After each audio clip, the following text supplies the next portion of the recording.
Donc, vous avez sur le serveur un PDF que j'ai appelé des profils intéressants sur LinkedIn.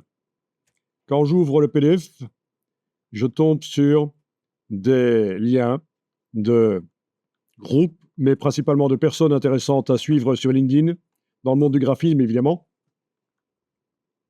Donc, je vais les passer rapidement en revue parce que j'ai déjà ouvert les onglets ici. Voilà. Donc, un groupe public, Creative Cloud Insiders, avec évidemment plein de gens qui postent des choses qui peuvent être intéressantes.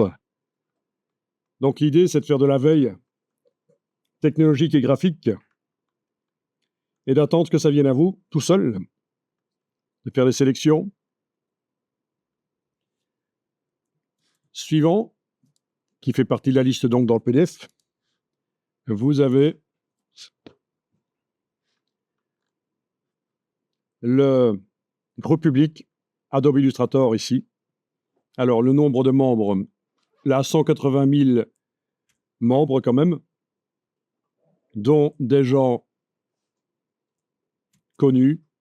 Donc, ça incite à faire confiance quand même. Ah, ben voilà, justement, quelque chose que j'avais prévu de voir avec vous. Comment mettre un motif dans un caractère, mais pas jusqu'au bord. C'est assez facile à faire.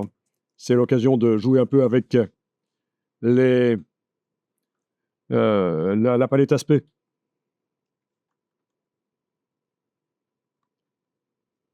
Etc. Ça, c'est ce qu'on appelle du lettering. C'est pas la typographie, c'est du lettering, du lettrage, et c'est en soi un pan du graphisme. On voit souvent ça sur les murs dans les entreprises, c'est fait à la main. Et apparemment, quand on sait se vendre, ça rapporte. Etc. Donc, je passe au suivant. Branislav, donc bruxellois. Lui, il est spécialisé dans plusieurs choses. Notamment, c'est un photographe pour l'aviation, mais ça, c'est autre chose. Mais ce qui est intéressant au niveau du graphisme, de la publication avec lui, c'est que son client principal, c'est la Commission européenne. Donc régulièrement, il y a des marchés publics, des appels à prestataires, et on peut postuler. Il faut faire la veille sur les marchés publics. Je ne sais pas si tu connais. C'est intéressant, les marchés publics. Dans le domaine notamment de la réalisation de la vidéo, il y a des demandes.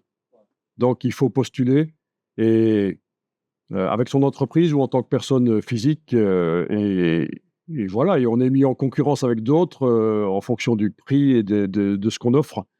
Donc les marchés publics. Et donc lui, il fait des documents dans toutes les langues européennes, je ne sais pas c'est combien, 23, 24 langues différentes, des documents InDesign. Et sa spécialité, c'est d'automatiser les choses, de le faire très rapidement de manière automatique. Et donc si vous voulez vous former à ça, il donne aussi des formations là-dedans. J'en ai suivi, c'est intéressant. Il donne toutes ses astuces. Après, il faut se débrouiller. Voilà, ça ne vient pas tout seul. OK. Suivant. Voilà quelqu'un qui poste également des choses intéressantes. Si je vais voir ses posts, on va voir. Hein. Je n'ai pas vu ses derniers posts, mais voilà.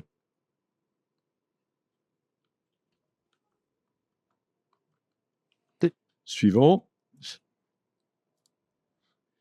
Donc, il y en a certainement d'autres, mais je vais les ajouter à la liste. Hein. Si j'en vois certains qui sont intéressants, je les ajoute à la liste. Donc, ce qui est intéressant, c'est que toutes ces personnes ont une activité, je veux dire, ils postent des choses régulièrement, et donc on peut aller voir un peu ce qu'ils font. C'est un peu décalé ici, c'est intéressant, je trouve. On s'éloigne de l'académisme. On est parfois un peu dans l'art brut, ce qui est très intéressant. Voilà. Tout le monde connaît ça. Les nanas de Dinky de Saint-Phal, oui.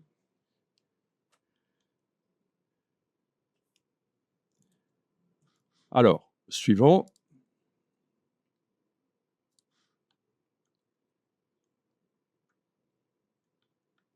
Plein de gens intéressants à suivre pour ce qu'ils postent.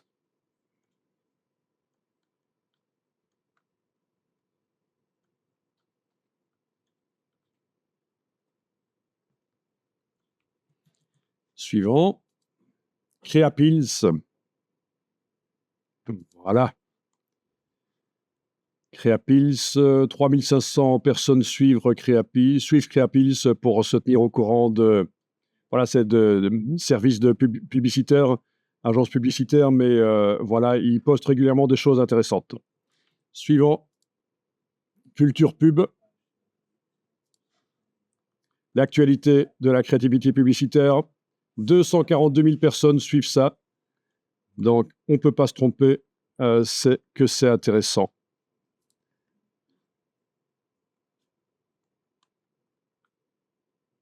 Ah tiens, la chose dont on parlait l'autre jour, mais présentée différemment.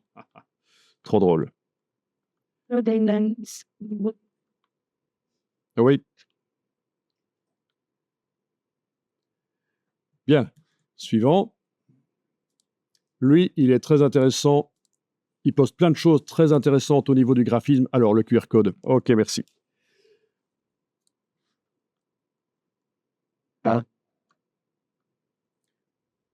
Ohio, professeur à l'université de Cincinnati. Donc, le genre de poste, il est prolifique, lui, il poste beaucoup. Voilà, principalement sur le packaging. Et donc, le corporate branding, les identités visuelles d'entreprise, mais principalement, ça va être sur du packaging. Pour ceux que ça intéresse, du packaging. Alors, le packaging, c'est particulier. C'est quoi les métiers du packaging? Oui, c'est l'emballage, mais souvent, on croit qu'on doit tout faire. Ce n'est pas le cas.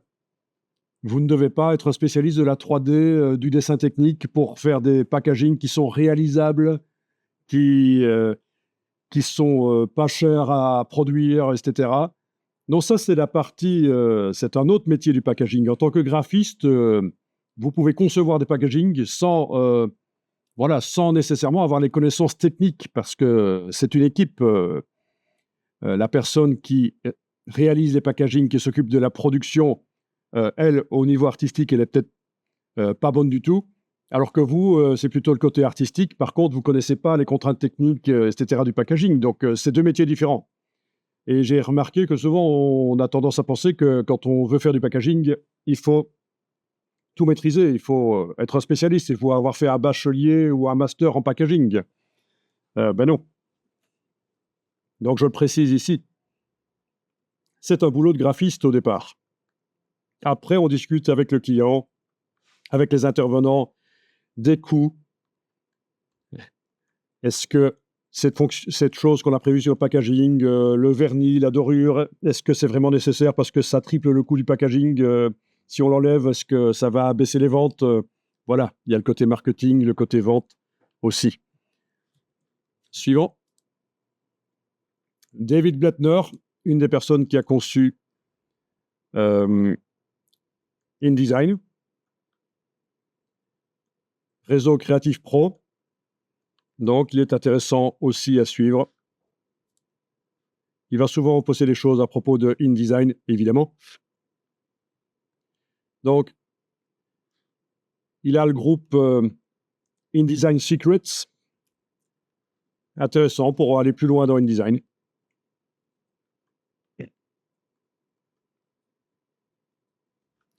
Suivant. Étape.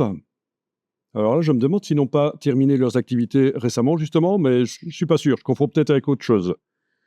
Donc, Étape, magazine sur le graphisme. Toujours intéressant. Et en français, oui, parce que je n'ai pas dit, évidemment, si vous ne comprenez pas l'anglais, il y en a plein ici, ça va être difficile à suivre, quoi qu'il y a les traductions, en fait. Hein. Il y a possibilité de traduire en français si vous voulez, mais voilà.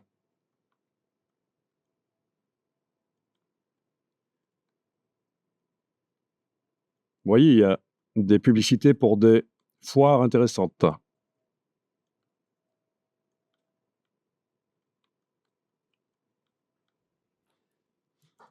Suivant. Ça, c'est un formateur. Lui, c'est un formateur qui est en Wallonie, en Belgique, donc, et qui est pour on va dire le coaching d'entreprise. Il accepterait peut-être pas facilement que j'étiquette comme ça, mais c'est un peu ça. Se différencier, avoir la niaque. Donc, il poste régulièrement des choses intéressantes à ce propos. Et, comment dire, et vous pourriez le croiser en formation.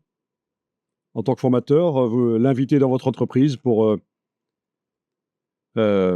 éventuellement intervenir. Voilà, rebondir sur l'échec. Hein. Rebondir sur l'échec, ça commence à percoler en Europe, mais souvent l'échec en Europe a été vécu comme quelque chose d'honteux, alors que outre-Atlantique, c'est considéré comme une expérience, l'échec. Donc voilà.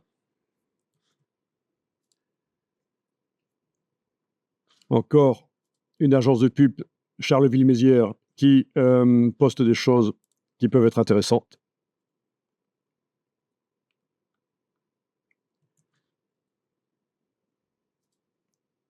Communauté de graphistes et de designers, également pour des choses intéressantes qu'ils postent.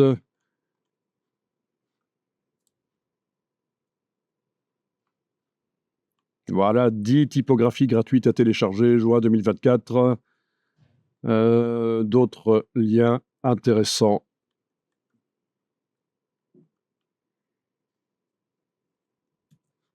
Suivant.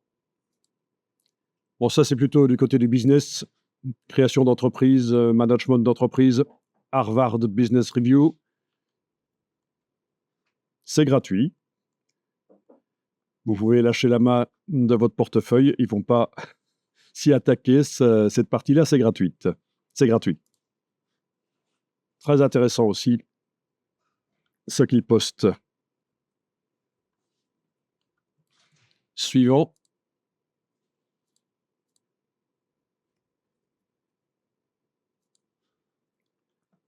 Un typographe d'Angleterre. Suivant. Un designer d'Angleterre. Suivant. Une fonderie. Donc, un créateur de typos depuis des siècles. Enfin, je ne sais pas quand ils ont commencé exactement, ça doit être au 19e siècle en tout cas.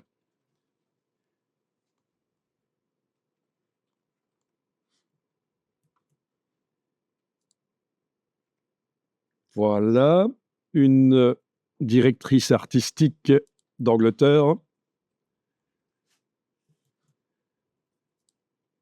Lui, il est intéressant, il fait des formations notamment qu'on trouve sur LinkedIn. Nigel French, il est assez connu. Et donc typographe, graphiste, auteur, formateur, donc intéressant.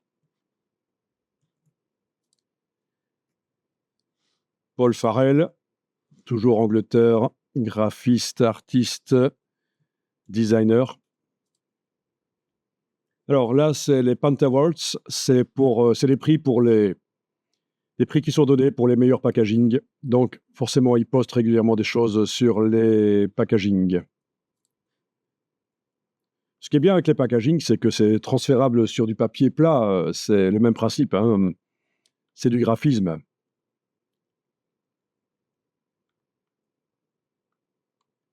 Très intéressant. C'est du packaging qui dépote.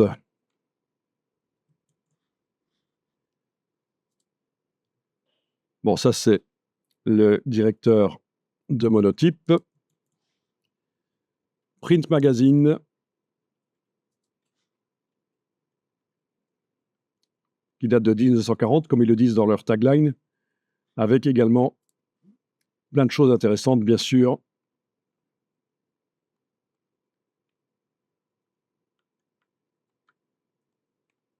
ça dépote aussi. OK. Serge Paulus, donc spécialiste notamment du e-learning avec Adobe Captivate, le logiciel Adobe dont je vous ai parlé l'autre jour, mais qui ne fait pas partie de la Creative Suite. Voilà.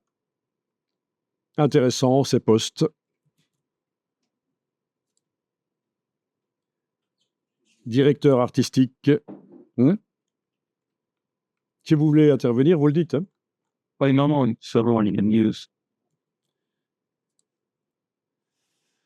Voilà.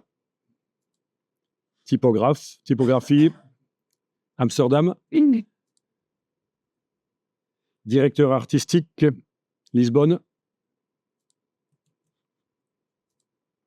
Von Glischka, dont je vous parlais tout à l'heure. On a vu ses motifs dans Illustrator. Directeur artistique, stratégiste de marque. Voilà, communauté et awards, des prix pour des identités visuelles d'entreprise. Et voilà, je pense qu'on a fait le tour, en effet. Voilà, donc évidemment, il y a beaucoup plus. Il y a beaucoup plus, mais vous avez vu ce que moi j'ai récolté et que je trouve intéressant et que voilà, je vous ai refilé. Donc si vous vous abonnez à ça sur LinkedIn, mais évidemment, ça suppose de faire un compte et je ne peux que vous suggérer de le faire éventuellement, mais il n'y a aucune obligation parce qu'évidemment, il faut créer un compte. Et c'est un service commercial, donc je vous informe.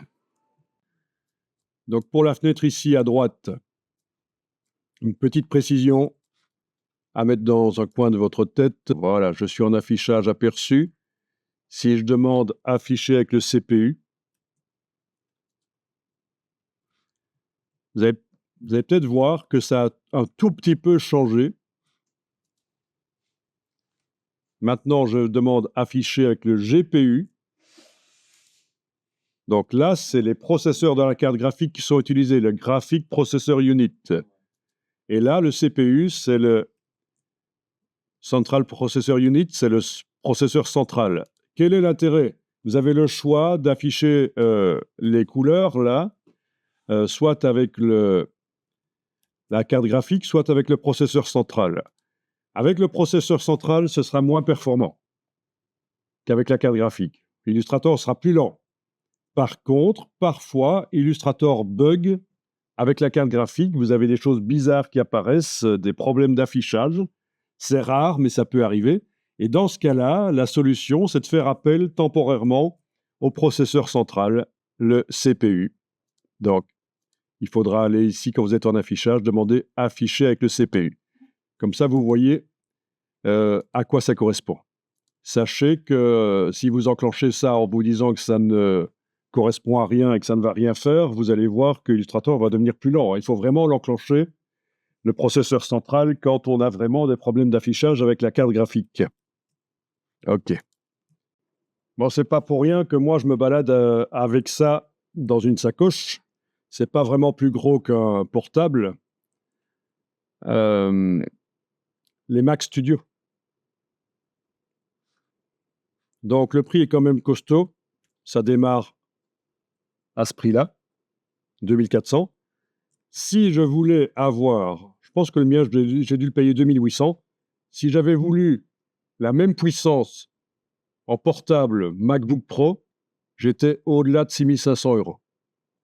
Donc, ça vaut la peine peut-être de penser à ça, parce que c'est aussi puissant, mais évidemment, ce n'est pas le genre de choses où je vais pouvoir m'asseoir sur un banc dans un parc et commencer à travailler avec le portable sur mes genoux. D'autant qu'il y a besoin d'un écran avec ça. Alors, il existe des écrans transportables, des espèces de petites tablettes qui sont des écrans. On peut en avoir un dans sa voiture, aussi un écran. Il y en a en fait partout dans les entreprises où on va aussi des écrans, donc on connecte. Voilà, c'est la solution. Alors, il y a différentes capacités. Déjà, la carte graphique, vous avez Max et Ultra, c'est le nombre de processeurs graphiques. La capacité, en quels termes? Voilà, CPU 12 cœurs, GPU 38 cœurs, jusqu'à 96 Go de RAM. Voilà. L'autre, c'est le Ultra, qui est plus cher. 24 cœurs, 76 cœurs pour le GPU, 192 Go de RAM, 800 Go de transfert. Voilà. Mais il faut en avoir l'usage, hein. Franchement, le Ultra, ça va coûter beaucoup plus cher que le Max et il faut en avoir l'usage. Voilà. Après, vous pouvez acheter des PC aussi, hein, je dis pas. Ça marche aussi. Il y a aussi des choses similaires dans le monde Windows. Donc, il y a énormément de gens qui achètent les Mac Studio pour faire du graphisme, de la vidéo, etc. Malgré que chez Apple, ils ont des postes de travail, voilà, à partir de 8 300 €, hein, donc costaud. C'est le prix de départ, hein. Vous pouvez avoir un ordinateur pour quasiment 20 000 € en fait, hein. Il y a très peu de gens qui achètent le Mac de bureau. Tiens, où est-ce que je vais avoir les photos de cette chose? Ah voilà, c'est très moche en fait, en plus. Et puis, il y en a qui se moquent parce que je pense que pour ajouter des roulettes à la place des pieds, ça coûte plusieurs centaines d'euros. Donc voilà. Oui, ça ressemble à... Mais il y en a plein qui critiquent et qui disent que ça rate sa cible. On se demande ce que ça fait dans la gamme Apple, en fait, hein. Mais il y en a d'autres qui disent que c'est la stratégie de Apple et de d'autres marques. On crée quelque chose de très bas de gamme, pas intéressant. On crée quelque chose de très haut de gamme, très intéressant, mais trop cher. Et donc, les gens qui voient ça se disent, bah, ce qu'il me faut, c'est le moyen de gamme, donc j'achète. C'est une stratégie, tu connais. Ouais, c'est la stratégie de créer des produits d'entrée de gamme pas intéressants, des produits très haut de gamme inabordables, et on se rabat sur le moyen de gamme. Enfin, il y a toute une stratégie au niveau des prix et des performances. Commercialement, ils ne sont pas des nuls, hein, chez Apple. C'est leur core business quand même. Ils ont quand même piqué toutes les idées de Xerox, qui avait inventé l'interface graphique avec les icônes, etc. Ils ont piqué ça. Windows aussi, Bill Gates aussi a piqué chez Xerox. Donc le fabricant de photocopieuses, à un certain moment, stressé parce qu'il disait, ben, on va plus photocopier si les ordinateurs se développent, donc on va s'y mettre. Ils ont fait des ordinateurs de bureautique très à l'avance sur leur époque, début des années 80, mais ils n'ont pas assez investi pour les vendre. Donc, ils se sont fait dépasser par d'autres qui ont piqué leurs idées. Donc, bizarrement, oui, c'est comme ça que ça s'est passé. Est-ce que c'est Alors, pour répondre à ta question, un Mac actuellement avec seulement 8 Go de RAM, depuis les puces, la série M, en effet, ce n'est pas grave, c'est suffisant. Alors qu'on a toujours dit 8 Go de RAM, c'est faible, mais ça, c'est vrai avec les puces d'avant, mais les puces nouvelle génération fonctionnent bien avec, malgré tout, très peu de RAM. Alors, le maître achat, c'est quand même, si vous voulez vous mettre au Mac, hein, le maître achat, c'est quand même le Mac mini. Là, c'est reconnu comme étant, pour ceux qui veulent démarrer, le meilleur rapport prix-puissance à partir de 700 €. Et ça, c'est le prix d'achat neuf, hein. Après, vous trouvez de l'occasion, du reconditionné, même chez Apple. Mais donc, il y a plein de gens aussi qui se mettent au Mac mini parce que c'est vraiment un très bon rapport qualité-prix, en fait. et Il y a plein d'écoles de graphisme où ils ont des Mac mini avec la puce M, hein, pas ceux d'avant avec les autres puces Intel, hein. Il faut quand même prendre la génération minimum M1 qui n'est plus en vente en neuf, mais bon, voilà. Et là, c'est vraiment reconnu comme étant le maître achat par tout le monde. Voilà, donc petite parenthèse sur la puissance des ordinateurs, ça valait la peine d'en parler, je pense. Donc, j'ouvre le document avec lequel on a terminé hier. Ah oui, celui-là, j'ai déjà un peu avancé dessus. Donc, je vais revenir quand même un peu en arrière. J'ouvre l'avant-dernier pour qu'on soit certain que tout le monde, et même peut-être celui d'avant, qu'on soit certain que tout le monde ait intégré la procédure pour sortir de la peinture dynamique. Voilà. On est en peinture dynamique. Vous n'y êtes peut-être déjà plus. Peut-être que vous avez déjà finalisé la peinture dynamique. Mais moi, je suis revenu au document à ce stade-là. Et donc, on va voir comment on fait. Bon, ce serait peut-être bien de l'enregistrer dans un dossier pour aujourd'hui. Le problème, c'est que si je l'enregistre, le document Illustrator, est-ce que ces ressources externes qu'il utilise vont être intégrées? Non. Il s'agit d'un fichier lié? Eh ben non. Donc, comme dans InDesign, il vaut peut-être mieux faire fichier assemblage, même si ici c'est une seule image, mais c'est l'occasion de voir que quand vous voulez transférer vers un autre ordinateur ou archiver un travail, vous avez peut-être intérêt à faire un assemblage. Et donc là, je vais naviguer jusqu'au dossier de mercredi, puisque hier on était mardi. Donc le dossier d'aujourd'hui qui actuellement est vide, je le sélectionne. OK. Sélectionné, voilà. Donc il va intégrer les liens dans le dossier, il va les mettre dans un dossier séparé. Mais le document, on va les trouver. Les polices de caractère vont être intégrées, sauf celles qui sont en ligne, les Adobe Fonts et les Chinese, Japan, Korea. Voilà. Bon, on va tout prendre, hein. Voilà. Ah, il dit un petit message parce que les polices sont des logiciels, donc il dit attention, vous pouvez pas refiler ça à un client et puis qu'après il utilise la police. Donc, non. Voilà. D'ailleurs, à ce propos, les clients et les polices, comment ça fonctionne? Quand on doit, pour un client, utiliser une police particulière qu'on achète, ben, il y a différentes manières de faire. Moi, je dirais, on achète la police pour le client, parce que c'est nous les spécialistes. C'est pas le client le spécialiste, hein. Donc forcément, nous, on achète la police de caractère. C'est à peu près 25 € une police de caractère. Bien sûr, il en existe plein qui sont accessibles gratuitement ou qui sont intégrés à la licence Adobe, la Creative Suite.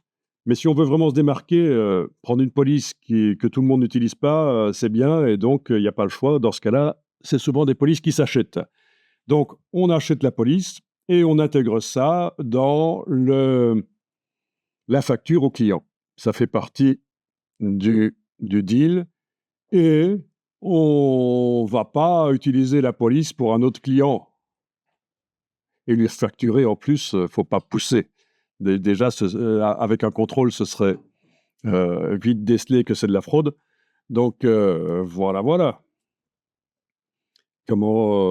Donc, si on doit utiliser la police pour un autre client, comment procéder? Est-ce que vous faites un discount au premier client pour le travail suivant? Est-ce que vous ne facturez pas la police au client suivant, mais c'est le premier client qui l'a payé du coup, donc c'est un peu compliqué à votre avis? Comment vous feriez-vous? C'est des toutes petites sommes. C'est des petites sommes, oui. Pour une boîte, C'est des petites sommes, oui. je sais pas si le client va y prêter beaucoup là-dessus. Voilà. C'est délicat.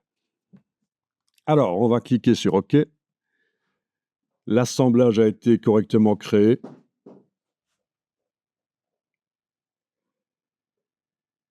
Pour afficher le contenu, afficher l'assemblage, ben voilà. On est donc dans le dossier, dans le bon dossier.